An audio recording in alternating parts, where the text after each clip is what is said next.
Isabel knocked an arrow into the bow she'd retrieved from behind her. She glanced around. "You saw something," she whispered. Rachel tipped a brief nod. "Just keep alert. You should tell—" "Munros! Battle!" The roar sliced through her sister's words, echoing off the trees and boulders flanking them. Rachel whirled around in her saddle, dagger poised. Men ran and jumped through the trees, not toward them, but back the way they had come. "Ride, girls!" their father yelled from up ahead. Rachel kicked her mount's flanks and leaned low as it lurched forward. Isabel raced next to her. The meadow ended and they fled into the dappled light of the thick woods. Their father waved his arm overhead to urge them to follow as he wove through the trees. The guttural sounds and clang of steel mixed with Gallic curses. Had the barbarian followed? Rachel glanced at Isabel.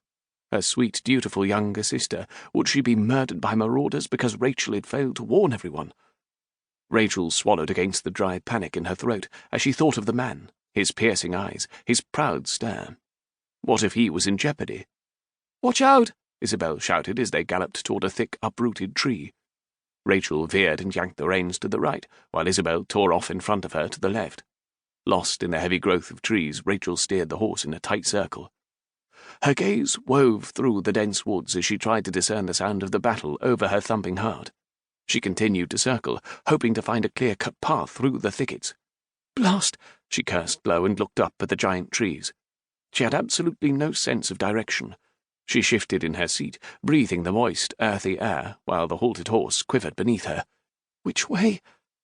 She scanned the woods, looking for any familiar path, and stopped. The barbarian stood amongst the trees. He held his blood-streaked sword ready, his legs braced apart as if waiting for another target to strike. In a fluid motion he pivoted, sharp eyes connecting once again with Rachel's, as if they were magnets. There was something familiar about his eyes. A distant memory fluttered in her mind. A Highland festival, a young boy several years older than she. The man took a step toward her, dissolving the image. The whoosh of an arrow made Rachel drop low against her horse's neck, but she watched in horror as the arrow slammed into the man's shoulder. "No!" Rachel screamed and pushed her horse through the undergrowth to him. She slid down into the ferns. Her little slippers found no purchase, and she tripped and slipped toward him, where he lay surrounded by green fronds. He wore a kilt draped loosely around narrow hips. His eyes were closed, but he swallowed. A breath hitched as she saw the faint line near his right ear. A scar.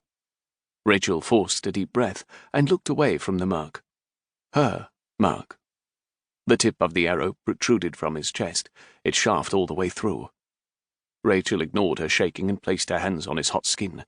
She closed her eyes and released the bubble of power that churned behind her ribs, funneling it through him in search of physical details. She heard his blood whoosh through his veins. The hollowness of his stomach and bladder indicated they were empty. The hard echo of his pounding heart beat through her, straining with the injury. But where exactly was it? The whisper of a leak caught Rachel's breath, a nick in the artery, blood pooling in his chest cavity. "Holy Lord," she whispered, and opened her eyes. In the distance, she could hear shouting, guttural and fierce. She flattened her blood-smeared hands on the wet grass, pawing, searching. "Yes, a rock." She clawed at the fist-sized rock at the base of a fern, dirt cramming under her nails. Her eyes dropped to the man's jagged flesh holding the arrow. She breathed and hefted the rock high. "Holy Lord, help me!" Her stomach tightened. "Can I really do this? I must." Holding her arrow, she slammed the rock against the protruding arrowhead. The man gasped, but didn't wake. "I'm so sorry," she whispered, and hugged his arm.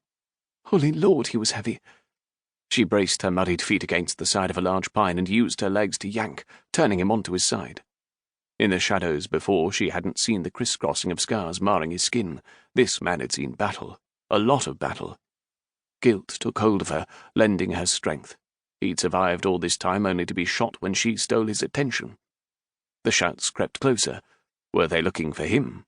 Rachel sank lower into the ferns as she wedged her feet against his bloodied back. With a great yank, the shaft slid free. The unconscious man groaned. She straddled him, kicking her skirts out of the way. He was so broad her knees didn't reach the ground, and she balanced on his hip while slamming one hand on each bleeding hole front and back. She breathed in the tang of blood, of sweat and mud, of his masculine...